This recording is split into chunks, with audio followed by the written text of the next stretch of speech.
어땠어요, 이번 거요? 잘 많이 안 써졌어요.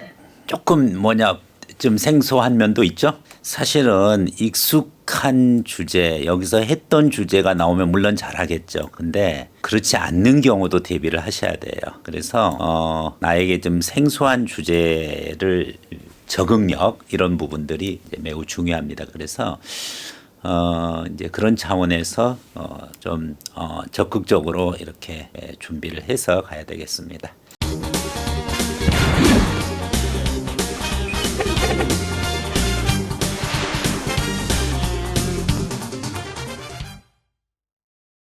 농협대 논술 기준으로 해서 이제 이게 지금 화면 공유해서 옆 강의실에서 듣고 있어요. 근데 신경 쓰지 마세요. 수업하면 돼요. 그 사람들은 참여 권한이 없으니까. 일단은 먼저 제시 부분인데 사실은 약간 좀 힌트를 준 거예요. 이 정도가. 원래 정말 농협대 정통 논술, 그러니까 대문제, 큰 문제 기준으로는 세 가지 특징을 이야기를 하고 있잖아요. 첫 번째, 제시문이 없다. 근데 사실은 어디까지 여기까지 제시문을 주고 있어요. 그만큼 힌트를 준 거죠, 사실은. 그렇다라고 하면은 논제만 줬을 때 보세요. 대한민국 농업의 포스트 코로나 전략을 서술하시오. 포스트 코로나 이후의 농업의 발전을 위한 전략을 서술하라. 요게 가장 이렇게 넓은 오픈형으로서의 논제형이죠.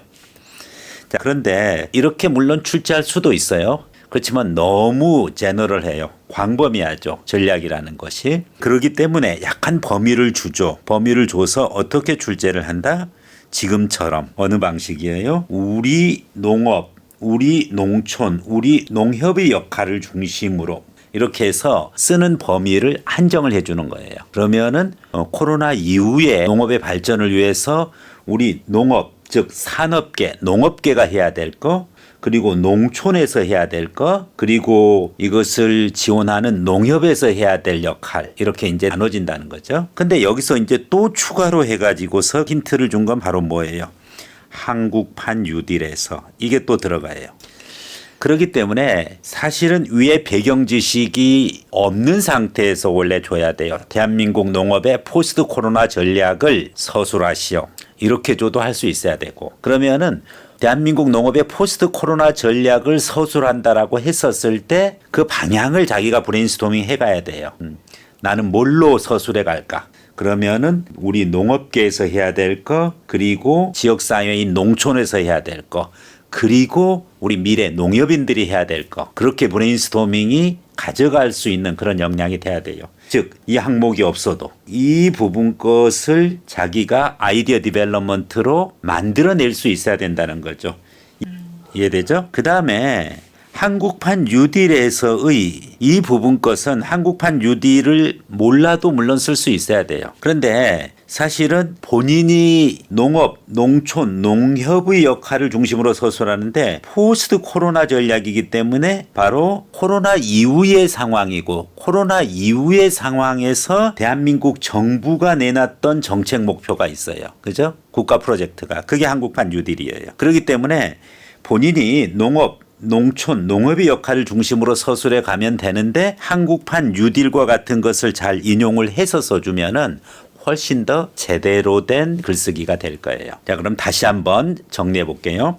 대한민국 농업의 포스트 코로나 전략을 서술하시오. 이 부분 것에 대해서 범위를 정해서 쓴다면 대한민국 농업의 포스트 코로나 전략을 우리 농업, 우리 농촌, 우리 농협의 역할을 중심으로 서술하시오. 좀 더 방향성을 갖고 정부 정책과 어느 정도 호흡을 맞추고 그리고 정부의 방향을 잘 이용을 한다라고 하면은 대한민국 농업의 포스트 코로나 전략을 한국판 뉴딜에서 우리 농업, 우리 농촌, 우리 농협의 역할을 중심으로 서술하시오. 이렇게 돼요. 그래서 논제 부분 거에 있어서 무엇을 써야 될지에 대해서는 위에 배경 지식이 없이도 브레인스토밍이 될 수 있을 정도의 배경 지식을 자기가 갖고 있어야 돼요. 어쩔 수 없어요. 농협대의 대문항에서 결국은 판가름이 나요. 아무리 최근에 약술형, 그 다음에 단답형 그거 다 맞춰도 이 대문항을 제대로 구성을 못하면은 어쩔 수가 없어요. 방법이 없어요. 일단 기본적으로 대문항을 잘해야 돼요. 네, 그래서 이제 여러분들이 그걸 다 이해를 하고 접근을 해야 되겠다.